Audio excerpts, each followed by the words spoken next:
मैं क्यों जाऊँ Parentian Island when everything here feels limited, fewer stay options, a slow, laid-back vibe, and yes, that usually means things are a little more expensive. But maybe that's exactly the point. Fewer people means cleaner beaches, clearer blue water, and a much more peaceful experience. You know what? Still, as a budget traveler, my biggest question was: can I actually afford Parentian Island without blowing my budget?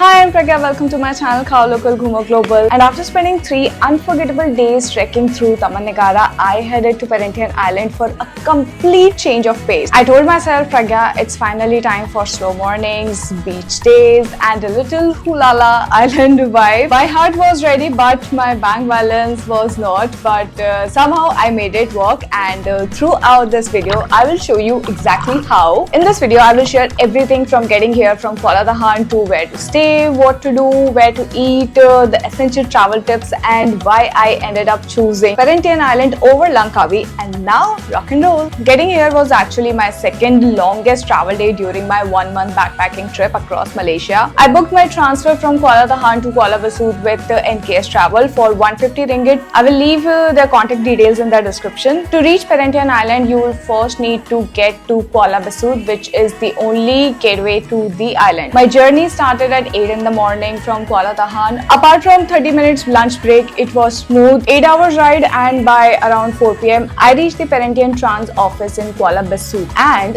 this is where my island experience officially begins. First, you will complete a quick registration. It is free but mandatory. Then you will choose your destination: Parentian Castle, which is known for its social and backpacker vibe, or Parentian Besar, which is quieter and more popular with families. If you haven't booked your boat yet, do not worry, you can buy it here at the standard price. Now, I could have taken the last boat that evening, but I decided not to. Reaching the island around sunset meant paying island accommodation price for just a few hours, and that did not make any sense to me on a backpacker's budget. So instead, I stayed one night in Kuala Besut.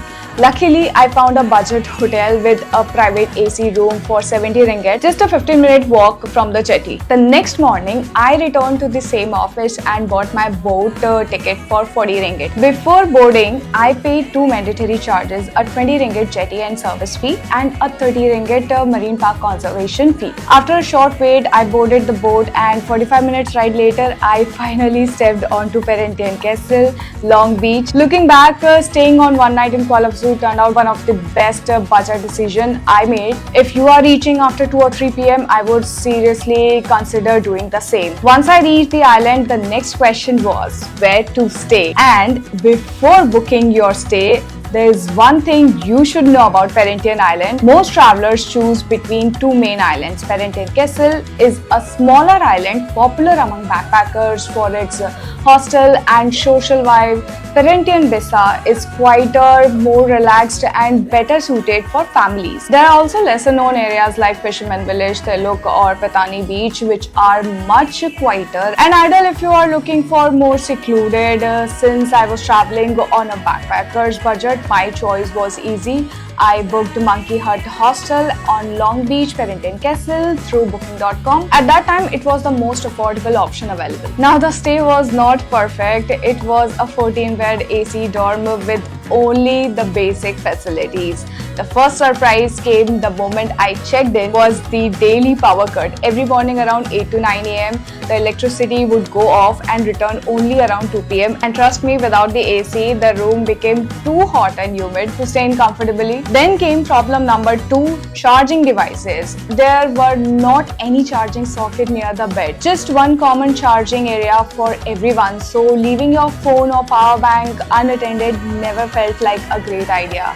Other than that, the washrooms were basic, and the price of my stay also included breakfast, which was simple. Mil gaya wahi bahut hai. See, I already accepted these trade-offs. I was staying at the cheapest hostel right on the beach, and for just 2 nights, it felt like a fair compromise. In fact, that's exactly why many budget travelers stay here. If you enjoy meeting fellow travelers, playing games in the evening, or grabbing affordable drinks by the beach, you'll probably love the atmosphere more than the hostel itself. Now comes the fun part: what to do on the Parentian Island. The activities here are not very different from most tropical islands. The difference is the pace. Nobody is in a rush. and there is no pressure to tick off a long bucket checklist. You just enjoy the island the way you want to. That's exactly what I noticed on my very first day. Many travelers simply hired a water taxi and spent the day beach hopping at their own pace. You can hire a water taxi from Long Beach to beaches like Turtle Beach, Coral Bay or Fisherman's Village, or even farther to the islands like Sereng, Rawa and Tokong. You do not need to book this in advance. Just walk up to the boat operator, discuss your return time and you are good to go. You can bargain a little but do not expect a huge discount. If you are into hiking, there is an easy trail to Coral Bay which fellow travelers told me takes about 30 to 40 minutes. I chose the windmill hike instead on the very day I arrived. After asking a local for directions, I reached the top in about 30 to 40 minutes at my own pace, and the views were worth the walk. The most popular activity, however, is the snorkeling boat tour. There are half day and full day options. I wanted to do the full day for covering the farther islands, but it was beyond my budget, so I chose the long trip for 70 ringgit, which includes a snorkeling gear, life jacket and fins. We visited Turtle Point, Fish Point, Blacktip Shark Point, stopped at Fisherman's Village for lunch, relaxed at the Turtle Beach and Coral Bay Beach, and were back by around 3 p.m. It was relaxed, well paced and honestly my favorite day on the island. Scuba diving is another big attraction here. You will find a few PADI certified dive centers, and since the island is not overly crowded, many travelers come here for open water course. I did not dive myself, so I will leave that for you to explore further in case you are interested. But honestly, my favorite suggestion is this: do not force yourselves to do anything. Swim straight from the beach, watch tiny reef sharks and colorful fish, read a book, enjoy good food, catch the nightly fire show around 9:30 p.m. and slow down. Sometimes that's the best island experience and it doesn't cost much either. Now the good thing is that booking any of these activities is very easy. You will find plenty of tour stalls on the one stretch of the Long Beach offering almost identical activities at a similar price. I simply chose the one that explained everything clearly and booked my snorkeling tour a day in advance. Water taxi, however, easily can be arranged on the same day. Now the next one is, how is the food scene here? This one thing I was genuinely curious about before coming, and honestly I never struggled to find something good to eat here even as a vegetarian. Of course seafood is the star here, but even if that is not your thing, you will still find plenty of western menu like pizza, burgers, pasta, cakes, cocktails and mocktails. As a budget traveler though, my go-to quickly became roti canai, and honestly I never felt like I was compromising on taste. That's one thing I really loved about Malaysia. You can almost always find delicious local food without spending a fortune. For a change, I also tried rice and grilled mushroom one day, and that was equally satisfying. The best part is that most of the cafes and restaurants located along the same beach stretch, so you don't have to travel around looking for food. Everything is within walking distance, making it super convenient. The only catch is the price.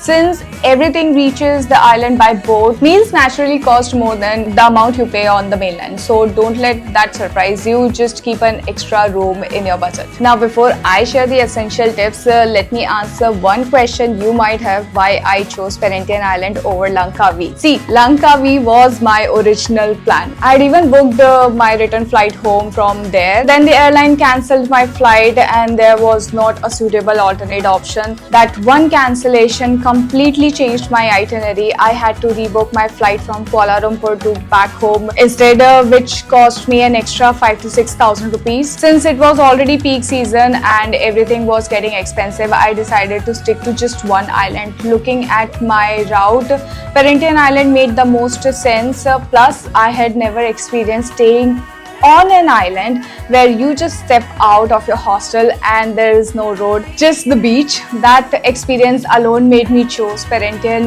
for 3 days and 2 nights. So no, this was not a Perhentian versus Langkawi decision. It was simply the best fit for my journey. And now before I wrap up, here are a few things you should know that would save your money and a little bit of stress before coming to Perhentian Island. First, buy your boat ticket from Kuala Besut, not from anywhere else in advance. If if your transfer gets delayed or you decide to stay the night in Kuala Besut as I did, you will have much more flexibility. And if you are arriving after 2 or 3 p.m, I would also recommend spending the night near the Kuala Besut jetty. Island accommodation is not cheap, and paying for a room you will use for just a few hours doesn't make much sense. Another, if you are traveling on budget, hostels and local food are your best friends. Just do not expect mainland style facilities. It's an island, so even the basic comes at a premium cost, but for a couple of days it's absolutely manageable. Another one, also buy your essentials like sunscreen, swimwear,